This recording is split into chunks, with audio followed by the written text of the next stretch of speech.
കർത്താവിൻ്റെ ശ്രേഷ്ഠവും പരിശുദ്ധവുമായ നാമം വാഴ്ത്തപ്പെടുമാറാകട്ടെ. ഇന്നത്തെ നമ്മുടെ തിരുവചന വായനാ ഭാഗം സംഖ്യാപുസ്തകത്തിലെ 3ഉം 4ഉം അധ്യായങ്ങളാണ്. ഈ അധ്യായങ്ങൾ ആദ്യ നോട്ടത്തിൽ നാമങ്ങൾ, ചുമതലകൾ, സമാഗമന കൂടാരവുമായി ബന്ധപ്പെട്ട ക്രമീകരണങ്ങൾ എന്നിവയെക്കുറിച്ചുള്ള വിവരങ്ങൾ മാത്രമാണെന്ന് തോന്നാം.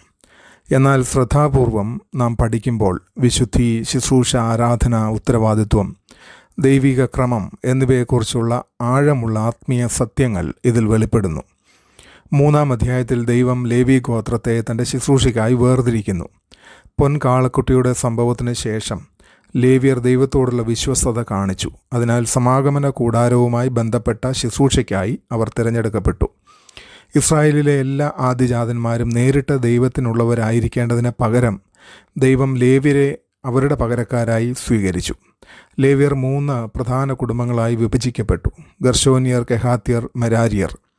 ഓരോ കുടുംബത്തിനും സമാഗമന കൂടാരവുമായി ബന്ധപ്പെട്ട പ്രത്യേക ചുമതലകൾ നൽകി. ഗർശോന്യർ തിരശീലകൾ, മൂടുപടങ്ങൾ, മറശീലകൾ എന്നിവയുടെ ചുമതല വഹിച്ചു. കെഹാത്യർ നിയമപെട്ടകം, നിലവിളക്ക്, യാഗപീഠം, വിശുദ്ധ ഉപകരണങ്ങൾ തുടങ്ങിയവ വിശുദ്ധ വസ്തുക്കളുടെ ചുമതല നിർവഹിച്ചു. മെരാരിയർ സമാഗമന കൂടാരത്തിൻ്റെ ഘടനാപരമായ ഭാഗങ്ങളായ പലകകൾ, തൂണുകൾ, ചുവടുകൾ, കുറ്റികൾ എന്നിവയുടെ ചുമതല വഹിച്ചു. അഹ്റോനും അവൻ്റെ പുത്രന്മാരും പുരോഹിതന്മാരായി നിയമിക്കപ്പെട്ടു. അവർ വിശുദ്ധ മന്ദിരത്തിൻ്റെ മേൽനോട്ടവും പുരോഹിത ശുശ്രൂഷകളും നിർവഹിച്ചു.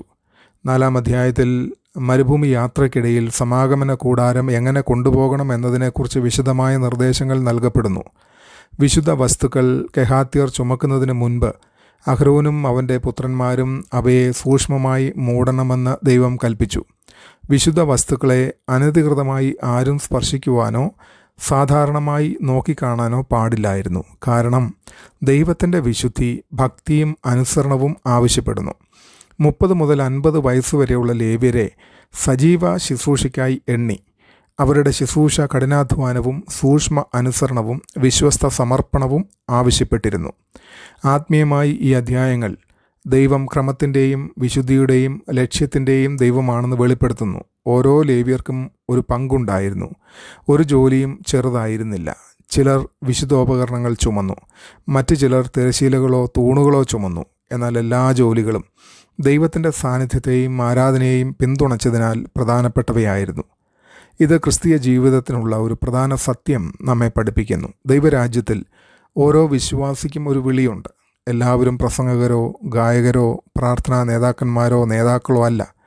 എന്നാൽ ദൈവത്തിനായി ചെയ്യുന്ന ഓരോ സേവനത്തിനും നിത്യമൂല്യമുണ്ട്. ലേവ്യർ നമ്മെ പഠിപ്പിക്കുന്നത് ശുശ്രൂഷ വ്യക്തിപരമായ ബഹുമതിക്കായല്ല, വിശ്വസ്തമായ അനുസരണത്തിനായാണെന്നതാണ്. അവരുടെ ജോലിയുടെ ഭൂരിഭാഗവും പിന്നണിയിലായിരുന്നു. മരുഭൂമിയിലൂടെ ഭാരമുള്ള വസ്തുക്കൾ ചുമക്കുന്നത് മഹത്വമുള്ള ജോലിയായിരുന്നില്ല. എങ്കിലും അത് ദൈവം നൽകിയ വിശുദ്ധ ജോലിയായിരുന്നു. ദൈവത്തിൻ്റെ വിശുദ്ധിയുടെ ഗൗരവവും ഈ അധ്യായങ്ങൾ നമ്മെ പഠിപ്പിക്കുന്നു. വിശുദ്ധ വസ്തുക്കളെ അശ്രദ്ധമായി കൈകാര്യം ചെയ്യാൻ പാടില്ലായിരുന്നു. ദൈവം സ്നേഹവും കരുണയും ഉള്ളവനാണെന്നും എന്നാൽ അവൻ വിശുദ്ധനും ആകുന്നു. അതുകൊണ്ട് ആരാധന ഒരിക്കലും ലഘുവായതോ അനാദരവായതോ ആകരുത്. വിശുദ്ധ വസ്തുക്കൾ മൂടിക്കൊണ്ടുപോയത് ആത്മീയ സംരക്ഷണത്തെയും ഭക്തിയെയും സൂചിപ്പിക്കുന്നു. മനുഷ്യരുടെ സൗകര്യപ്രകാരമല്ല, ദൈവത്തിൻ്റെ മാർഗപ്രകാരം തന്നെയാണ് അവനെ സമീപിക്കേണ്ടതെന്ന് ദൈവം തൻ്റെ ജനത്തെ പഠിപ്പിക്കുന്നു. ദൈവശാസ്ത്രപരമായി ഈ അധ്യായങ്ങൾ ക്രിസ്തുവിനെയും പുതിയ നിയമത്തെയും സൂചിപ്പിക്കുന്നു.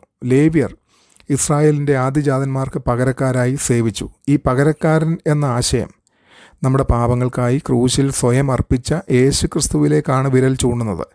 ലേവ്യർ ആദിജാതന്മാരുടെ സ്ഥാനത്ത് നിന്നതുപോലെ ക്രിസ്തു നമ്മുടെ സ്ഥാനത്ത് നിന്നുകൊണ്ട് നമ്മെ പാപത്തിലും ന്യായവിധിയിലും നിന്ന് വീണ്ടെടുത്തു. അഹരോൻ്റെ പുരോഹിതത്വം നമ്മുടെ നിത്യ മഹാപുരോഹിതനായ യേശുവിനെ മുൻകൂട്ടി കാണിക്കുന്നു. താൽക്കാലികമായ ലേവ്യ പൗരോഹിത്യത്തിൽ നിന്ന് വ്യത്യസ്തമായി ക്രിസ്തുവിൻ്റെ പുരോഹിതത്വം പൂർണ്ണവും നിത്യവുമാണ്. സമാഗമന കൂടാരം ദൈവം തൻ്റെ ജനത്തിൻ്റെ മധ്യേ വസിക്കുന്നതിൻ്റെ പ്രതീകമായിരുന്നു. പുതിയ നിയമത്തിൽ ഇത് ക്രിസ്തുവിലൂടെയും സഭയിലൂടെയും നിവൃത്തിയാകുന്നു. കൈകൊണ്ടുണ്ടാക്കിയ കൂടാരത്തിൽ മാത്രമല്ല ഇനി ദൈവം വസിക്കുന്നത്, പരിശുദ്ധാത്മാവിനാൽ വിശ്വാസികളിലും വസിക്കുന്നു. മറ്റൊരു പ്രധാന ദൈവശാസ്ത്ര വിഷയം ഉത്തരവാദിത്തപരമായ കൈകാര്യം ചെയ്യലാണ്. ദൈവം തൻ്റെ ജ്ഞാനപ്രകാരം വ്യത്യസ്ത സംഘങ്ങൾക്ക് വിശുദ്ധ ചുമതലകൾ ഏൽപ്പിച്ചു. ആത്മീയ വരങ്ങളും ശുശ്രൂഷകളും ദൈവത്തിൻ്റെ പരമാധികാരപ്രകാരം വിഭജിക്കപ്പെടുന്നു എന്ന പുതിയ നിയമ ഉപദേശത്തോടെ ഇത് യോജിക്കുന്നു. ഈ അധ്യായങ്ങൾ ഉത്തരവാദിത്ത ബോധത്തെയും ഊന്നിപ്പറയുന്നു. ലേവ്യർക്ക് സ്വന്തമായ രീതിയിൽ ശുശ്രൂഷ ചെയ്യാൻ പാടില്ലായിരുന്നു. ദൈവത്തിൻ്റെ നിർദ്ദേശങ്ങൾ കൃത്യമായി അനുസരിക്കേണ്ടതായിരുന്നു. അതുപോലെ ഇന്നത്തെ ക്രിസ്തീയ ശുശ്രൂഷയും മനുഷ്യരുടെ ഇഷ്ടപ്രകാരമല്ല, ദൈവവചനത്തിൻ്റെ അടിസ്ഥാനത്തിൽ ആയിരിക്കണം. സംഖ്യാപുസ്തകം 3-4 അധ്യായങ്ങൾ ഇന്നത്തെ ക്രിസ്തീയ ജീവിതത്തോടെ ശക്തമായി സംസാരിക്കുന്നു. ആദ്യം ഇവ ശുശ്രൂഷയുടെ മഹത്വം നമ്മെ പഠിപ്പിക്കുന്നു. ഇന്നത്തെ ലോകത്തിൽ ആളുകൾ അംഗീകാരവും പ്രസിദ്ധിയും അന്വേഷിക്കുന്നു. എന്നാൽ ദൈവം പ്രശസ്തിയേക്കാൾ വിശ്വസ്തതയെ വിലമതിക്കുന്നു. പ്രാർത്ഥനയിലൂടെയും മറ്റുള്ളവരെ സഹായിച്ചും കുട്ടികളെ പഠിപ്പിച്ചും ദൈവാലയം വൃത്തിയാക്കിയും രോഗികളെ സന്ദർശിച്ചും പിന്നണിയിൽ ശുശ്രൂഷ ചെയ്യുന്ന വിശ്വാസികളെ ദൈവം കാണുന്നു. രണ്ടാമതായി, ദൈവം ഓരോരുത്തർക്കും വ്യത്യസ്ത ചുമതലകൾ നൽകുന്നുവെന്ന് ഈ അധ്യായങ്ങൾ ഓർമ്മിപ്പിക്കുന്നു. താരതമ്യത്തിനും അസൂയയ്ക്കും ക്രിസ്തീയ ശുശ്രൂഷയിൽ സ്ഥാനം ഇല്ല. ഗർശോനിയർക്കും കെഹാത്യർക്കും മെരാരിയർക്കും വ്യത്യസ്ത ചുമതലകൾ ഉണ്ടായിരുന്നു. എങ്കിലും എല്ലാവരും അനിവാര്യരായിരുന്നു. മൂന്നാമതായി, വിശുദ്ധി ഇന്നും പ്രധാനമാണ്. ആധുനിക സംസ്കാരം വിശുദ്ധ കാര്യങ്ങളെ ലഘുവായി കാണാറുണ്ട്. എന്നാൽ വിശ്വാസികൾ ആരാധനയിലും വാക്കുകളിലും പെരുമാറ്റത്തിലും ദൈനംദിന ജീവിതത്തിലും ദൈവത്തെ ഭക്തിയോടെ മാനിക്കുവാൻ വിളിക്കപ്പെട്ടിരിക്കുന്നു. നാലാമതായി, ശുശ്രൂഷയ്ക്ക് തയ്യാറെടുപ്പും പക്വതയും ആവശ്യമാണ്. ലേവ്യർ ഒരു നിശ്ചിത പ്രായത്തിൽ ക്രമബദ്ധമായ രീതിയിൽ ശുശ്രൂഷയിൽ പ്രവേശിച്ചു. അതുപോലെ ക്രിസ്തീയ ശുശ്രൂഷയ്ക്കും ആത്മീയ വളർച്ചയും ഉത്തരവാദിത്വവും സമർപ്പണവും ആവശ്യമാണ്.